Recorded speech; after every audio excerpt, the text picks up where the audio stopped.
ఏపీలో చంద్రబాబు మోసానికి గురికాని వర్గం అంటూ ఏది ఉండదు. అలా అందరినీ మోసం చేస్తూ ముందుకు సాగుతూ తన వర్గాన్ని కాపాడుకోవటమే చంద్రబాబు నైజమని అందరికీ తెలుస్తోంది.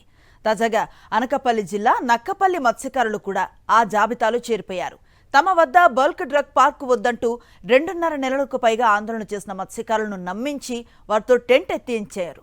ఇప్పుడు బల్క్ డ్రగ్ పార్క్ పనులు యథావిధిగా జరుగుతున్నాయని మత్స్యకారులు ఆగ్రహాన్ని వ్యక్తం చేస్తున్నారు. అసలు ఆ కథేంటో ఇప్పుడు చూద్దాం. చంద్రబాబు కుట్రలు, కుతంత్రాలు, మాయమాటలు, మోసం గురించి తెలియని అమాయక మత్స్యకారులు ఇప్పుడు లబోదిబో అంటున్నారు. అనకాపల్లి జిల్లా నక్కపల్లి దగ్గరున్న రాజయ్యపేట గ్రామంలో బల్క్ డ్రగ్ పార్క్ ఏర్పాటు చేయొద్దంటూ మత్స్యకారులు పెద్ద ఎత్తున పోరాటానికి దిగారు. కూటమి ప్రభుత్వానికి వ్యతిరేకంగా ఊరంతా రోడ్డెక్కారు. తమ జీవితాలను నాశనం చేసే బల్క్ డ్రగ్ పార్కు వద్దు, ప్రజల ఆరోగ్యమే ముద్దు అంటూ ఆందోళన ప్రారంభించారు. పోలీసు బలగాలతో ఉద్యమాన్ని అణచివేయాలని చూసినా సాధ్యం కాలేదు. గ్రామంలోకి వచ్చిన హోంమంత్రి వంగలపూడి అనితను సైతం మత్స్యకారులు నిర్బంధించారు. జాతీయ రహదారులను సైతం దిగ్బంధించారు. అధికారులు నిర్వహించిన ప్రజాభిప్రాయ సేకరణలో సైతం బల్క్ డ్రగ్ పార్కుకు వ్యతిరేకంగా తమ గళాల్ని విప్పారు.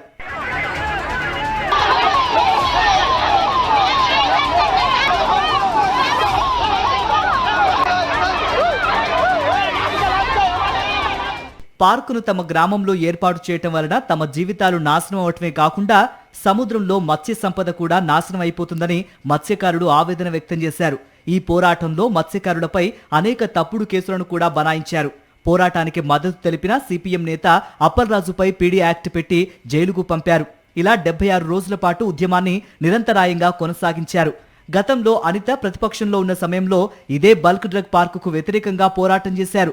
తాము అధికారంలోకి వస్తే బల్క్ డ్రగ్ పార్కును నిలిపివేస్తామని హామీ ఇచ్చారు. మత్స్యకారులు పోలీసు బలగాలకు, రాజకీయ నాయకుల మాటలకు తలవంచరని అర్థం చేసుకున్న చంద్రబాబు తన కుట్రలు, కుతంత్రాలకు తెరతీశారు. తన తెలివితేటల్ని అమాయకులైన గంగపుత్రులపై ప్రయోగించారు. సమస్యను పరిష్కరిస్తానని చెప్పి అనకాపల్లి పర్యటన సందర్భంగా తెలివిగా మత్స్యకారులను తన వద్దకు రప్పించుకున్నారు. సమస్యను పరిష్కరిస్తానని మత్స్యకారులకు హామీ ఇచ్చారు. రాజయ్యపేట గ్రామంలో విష రసాయనాలను వెదజల్లే బల్క్ డ్రగ్ పార్కును ఏర్పాటు చేయరని, కేవలం పరిపాలనా భవనాలను మాత్రమే ఏర్పాటు చేస్తామని హామీ ఇచ్చారు. చంద్రబాబు మాటలను నమ్మిన అమాయక మత్స్యకారులు గ్రామంలో వేసిన పోరాట టెంటును కూడా ఎత్తేశారు. చంద్రబాబు మత్స్యకారులకు హామీ ఇచ్చి 3 నెలలు దాటింది. ఇప్పటికీ ఆ హామీని నెరవేర్చలేదు. పైగా గ్రామంలో యథావిధిగా బల్క్ డ్రగ్ పార్కు పనులు కొనసాగుతున్నాయి.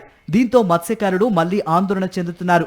విశాఖ వచ్చిన చంద్రబాబు గతంలో నక్కపల్లి వచ్చిన సమయంలో రాజయ్యపేట గ్రామస్తులకు ఇచ్చిన హామీ గురించి ప్రస్తావిస్తారని ఆశపడ్డారు. కానీ వారి ఆశ నిరాశ అయింది. బల్క్ డ్రగ్ కంపెనీ పనులు ఆపేస్తున్నాం, స్టీల్ ఫ్యాక్టరీ పనులు చేసుకుంటున్నామని కూడా ఉన్న అధికారులు కూడా అందరూ మాట ఇచ్చున్నారు.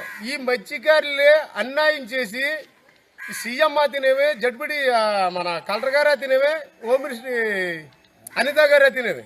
వీళ్ళల్లా మత్స్యకారులు మోసం చేసి అనేక రకాలుగా వాళ్ళు ఇష్టాచారంగా ఈ అమాయక పేదలు పాడైపోయినా పర్లేదు కాదండి, బల్క్ డ్రగ్ కంపెనీ కట్టుకెళ్తానే ఉన్నారు.